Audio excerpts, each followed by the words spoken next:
enough to be hired to work for former council member Bob Jacobson in the 6th District Council office, and worked with him for 4 years in both of the staff positions that the council members have available to them here. So I learned,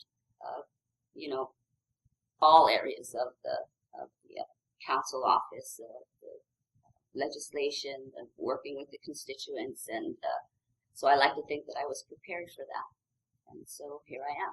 Of course, I wanted to run in 2008, but the public funding program wasn't ready. Right, Yeah. right. Which, I have to give props for Noelle Rodriguez here at the community college in her class that really took the initiative to do the clean elections and really saw it through to get passed through the state legislature. I mean, that's another kind of grassroots victory for us here. Yes, I agree.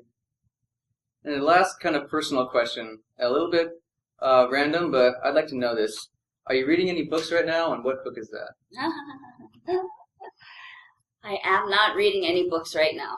I do like to read, but I'm more into autobiographies and nonfiction. Totally nonfiction, history, facts. I'm a trivia buff. I don't read too much fantasy. Yeah. So I have a few things to ask you, and then we can also open up to things that constituents are talking to you about that I might not be aware of. First, in terms of the transportation issue, this last weekend actually, I took the bus from Puna to Hilo, and I landed one of those air-conditioned buses, one of the new buses. Uh-huh. That was posh, Nice. very nice bus.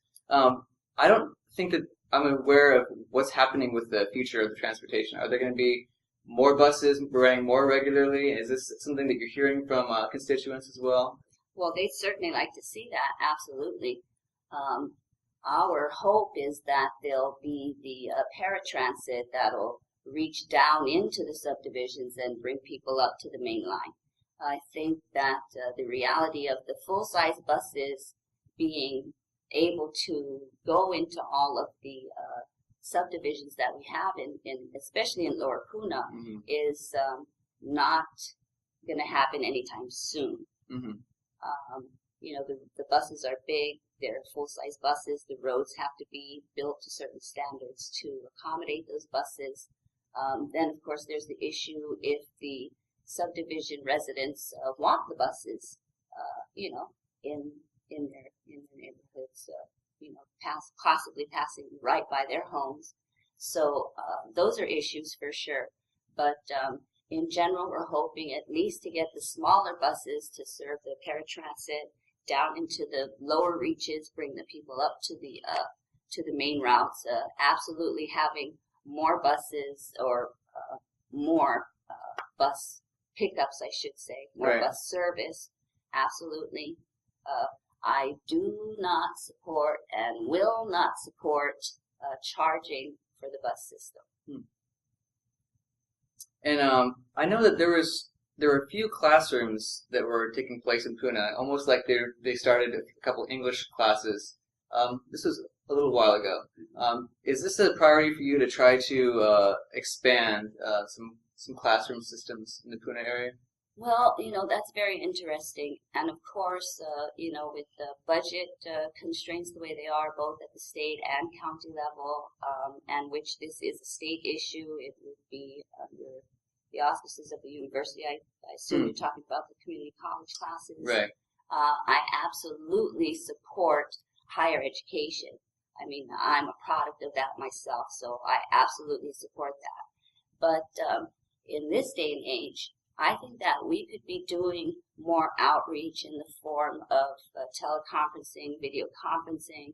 I think that the technology exists so that we can have the services without having to have the physical infrastructure, the buildings, the people, the parking lots, everything else that it takes. Of course, further into the future, I absolutely see a satellite campus out there. I mean, we're huge, and our population is growing. So, yeah, I would absolutely love to see satellite campus out there in the future. Yes. Most definitely. But for now, I think that reaching the people, accommodating the people, is important.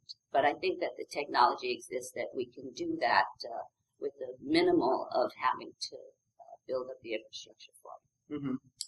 You mentioned the growing population in Puna, which is really growing pretty fast. So that brings me to one question. Are there issues that the county council can push that have to do with the transportation issues? I know that there was talk about creating a roundabout in certain areas of Puna to help abate the really bad history of traffic accidents that happen in that district. Do you have any thoughts on that? Well, as a facilitator, I was actually hired by the consultants who was working with the Department of Transportation in planning for the long and short-term fixes for Highway 130, which is about the deadliest highway in the state. We have some of the most deadly intersections on that stretch of road. And with the population growth, the road has not kept up with the growth and the use. So traffic is an issue out there right now, but I did work with the planning part of that, so I am happy to say that there is a plan that exists. They used a method of developing the plan it's a kind of a new concept, but I think that it worked really, really well for the problems that they're going to be dealing with, and that's called context-sensitive solutions. So they took about 18 months with an advisory group of about 11 people who live in the area, who use the roads, who really, it was just the perfect group of people. There were big truck drivers, small truck drivers, soccer moms, school teachers, the whole kind of gamut of people that use the road daily. So they got them together as an advisory group, went through this 18-month planning period, talked about each and every intersection, looked at all the possible alternatives, and they are going to be announcing that plan very soon. Wow. I understand part of that may include a one-lane traffic circle, and that'll be very interesting. So it's very exciting. There is a plan, and they'll be unveiling it soon. Great. And this next one, the Woodland Center is almost to completion. We got Long's Drugs, we got KFC, and Burger King. I see you have a reaction when I mentioned the Woodland Center. Now this is quite a contentious issue, and I know I'm dropping you a bombshell here, but would you share your thoughts on how you think that this has gone with that creation, and do you think that it's worth the jobs that it will create? Would you have recommended this? No. I don't think it makes much sense to talk about if it's worth it now that it's already here. And it's not like a choice that we can make now. It's something that we have to deal with. I will say that right now, the way that it looks, it's very scary for people who don't understand that there's a plan. There is a traffic plan for that area. So right now it looks like it's just going to be a huge mess, and it's hard for people to visualize. And I have to say that some of the responsibility for that is on the developer and on the owner and on the Department of Transportation and on the Department of Public Works for not kind of giving the information to the people. It doesn't take much to have a meeting, one meeting, you let the people know, Woodland Center, they'll be there. You know that they'll be there. And it would just be a question of them informing the people on the plan, what it's going to look like, how the traffic's actually going to flow, because, I cannot believe that they can leave it like it is. So I trust that they have a plan for it. I trust that the traffic flow is going to work. It's, it may be a little sticky at first, just like Malama, and we had to get used to that. Right. And, some things we have to get used to. But I do want to say what really concerns me with the Woodlands is kind of the same thing that concerns me with Malama Market, that whole kind of shopping center.